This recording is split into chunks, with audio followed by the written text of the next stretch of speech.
السلام علیکم ورحمۃ اللہ وبرکاتہ۔ ناظرین، آج ہم آپ کے لیے ایک نیا واقعہ لے کر حاضر ہوئے ہیں جو کہ بہت ہی خوبصورت واقعہ ہے۔ یہ واقعہ پیکر تسلیم و رضا سیدنا ابراہیم علیہ السلام محبوبان الہی کو امتحان اور آزمائش کی سخت ترین منزلوں سے گزرنا پڑتا ہے اور قدم قدم پر جا نثاری تسلیم و رضا کا مظاہرہ کرنا ہوتا ہے۔ امت مسلمہ کا اجماع ہے کہ اللہ تعالیٰ کے بعد تمام مخلوقات میں انبیاء کرام علیہ السلام کا مرتبہ ہے اور وہی اللہ تعالیٰ کے سب سے زیادہ قریب ہوتے ہیں، جو اللہ تعالیٰ کی طرف سے بھیجی گئی آزمائش میں پورے اترے اور انہوں نے اللہ تعالیٰ کی رضا اور خوشنودی کے لیے رب کریم کے ہر حکم کے سامنے سر تسلیم خم کیا۔ انبیاء کرام علیہ السلام کو اشاعت دین کی محنت کے سبب امتحان و آزمائش سے دو چار ہونا پڑا۔ ہر نبی اور رسول کے امتحان کا انداز مختلف تھا۔ اللہ تعالیٰ کے انہیں برگزیدہ پیغمبروں میں سے ایک سیدنا حضرت ابراہیم علیہ السلام ہیں۔ آپ علیہ السلام اللہ تعالیٰ کے جلیل القدر پیغمبر اور تسلیم و رضا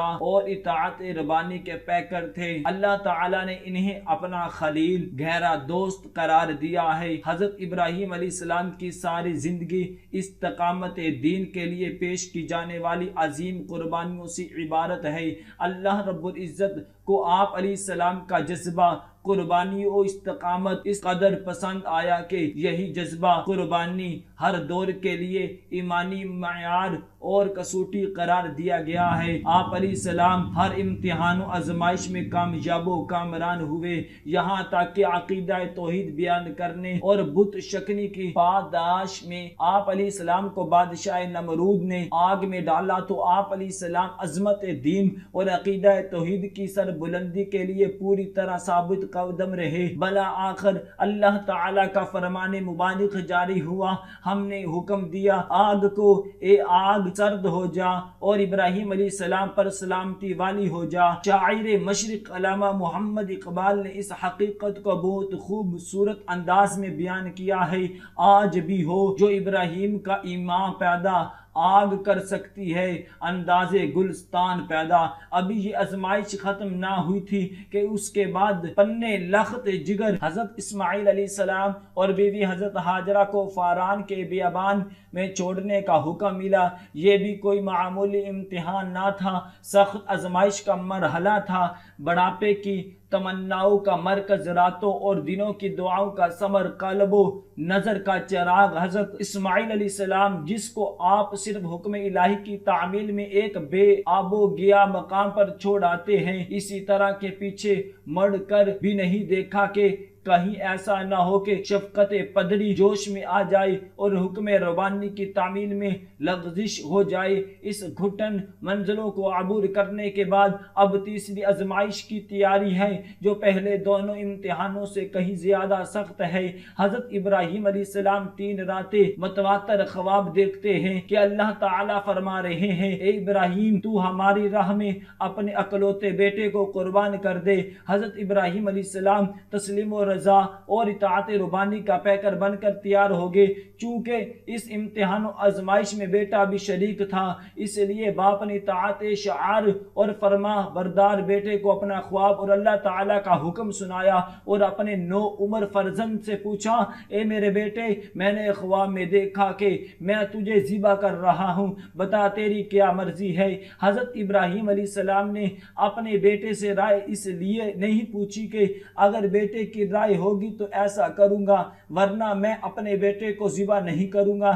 نہیں، ایسا ہرگز نہیں، بلکہ حضرت ابراہیم علیہ السلام نے رائے اس لیے پوچھی تھی کہ میری نبوت کا وارث اس آزمائش میں پورا اترتا ہے یا نہیں، اور یہ بھی معلوم ہو جائے کہ اللہ کے حکم کے بارے میں بیٹے کا تصور کیا ہے۔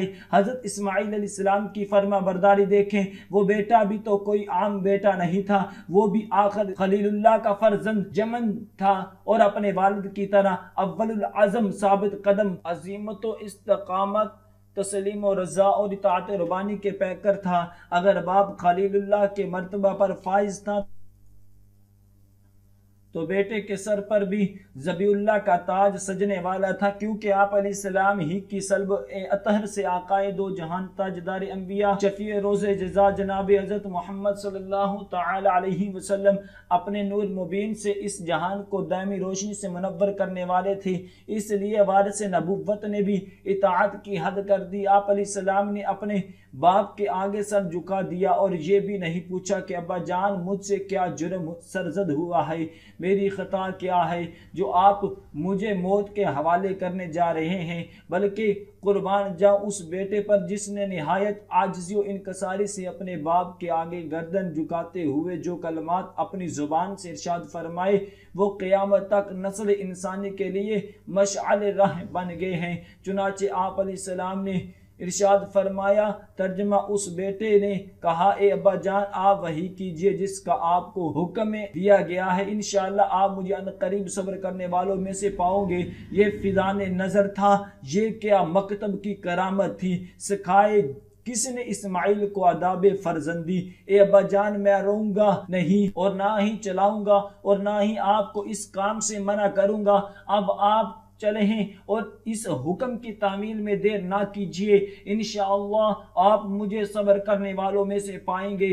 اب آگے بڑھ کر حضرت ابراہیم علیہ السلام نے اپنے بیٹے کو پیشانی کے بل لٹا دیا اور حضرت اسماعیل علیہ السلام نے اللہ تعالیٰ کے عشق میں اپنی گردن مبارک زمین پر رکھ دی اور باپ نے چھری کو چلانا شروع کیا تو آسمان دنیا کے فرشتے پہلی دفعہ اطاعت خداوندی اور تسلیم و رضا کا یہ عالی شان منظر دیکھ کر تشدر رہ گئے۔ قریب تھا کہ چھری چل جاتی ہے، لیکن اللہ کریم کی طرف سے ندا آئی، اے ابراہیم تم نے خواب کو سچ کر دکھایا، یہ ایک بڑی آزمائش تھی، تم اس میں کامیاب ہوئے۔ اور اللہ تعالیٰ نے جنت سے حضرت اسماعیل علیہ السلام کے بدلے قربانی کے لیے ایک دمبا بھیج دیا، اور یوں یہ سنت ابراہیمی قیامت تک ہر صاحب استطاعت پر واجب کر دی۔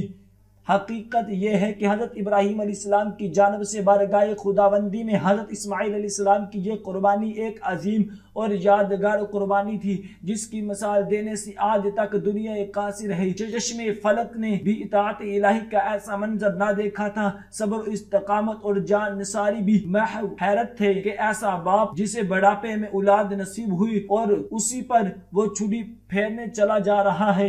خدائے پاک نے خود کی ایسی تربیت کی تھی، شعور و فکر و دانائی کی وہ دولت انہیں دی تھی، یہی وجہ ہے حضرت ابراہیم علیہ السلام کی قربانی کو پوری تاریخ انسانی میں ایک منفرد اور بلند مقام حاصل ہے۔ ان کی اس عظیم المرتبت قربانی کو تا قیامت امت محمدیہ صلی اللہ تعالی علیہ وسلم کے لیے قانون الہی بنا دیا گیا ہے۔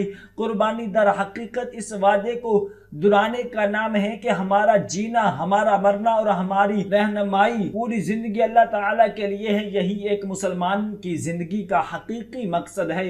بندگی کے اظہار کے لیے کسی بھی قسم کی قربانی سے دریغ نہ کرنا بندہ مومن کا شیوہ ہے۔ قربانی کا مقصد اصلی تقوی اور پرہیزگاری کا حصول ہے۔ قرآن مجید میں ارشاد باری تعالیٰ ہے، خدا تک نہ ان قربانی کے جانوروں کا گوشت پہنچتا ہے اور نہ ہی خون، بلکہ اس تک تمہاری پرہیزگاری پہنچی ہے۔ سورۃ الحج عظیم سنت ابراہیمی ہمیں اس بات کا درس دیتی ہے کہ ہم دین کی عظمت و سربلندی، اسلام کی ترویج، اشاعت اعلاء کلمات اللہ کی بقا اور امت مسلمہ کے اتحاد کے لیے کسی بھی قسم کی قربانی سے دریغ نہ کریں۔ بلا شیبہ جذبہ قربانی کا شوق بارگاہ الہی میں ہمارے تقوی کا اظہار اور قرب الہی کا ذریعہ ہے۔ دعا ہے کہ اللہ تبارک و تعالی ہم سب کو ان کلمات پر عمل کرنے کی توفیق عطا فرمائے۔ صدق اللہ العظیم۔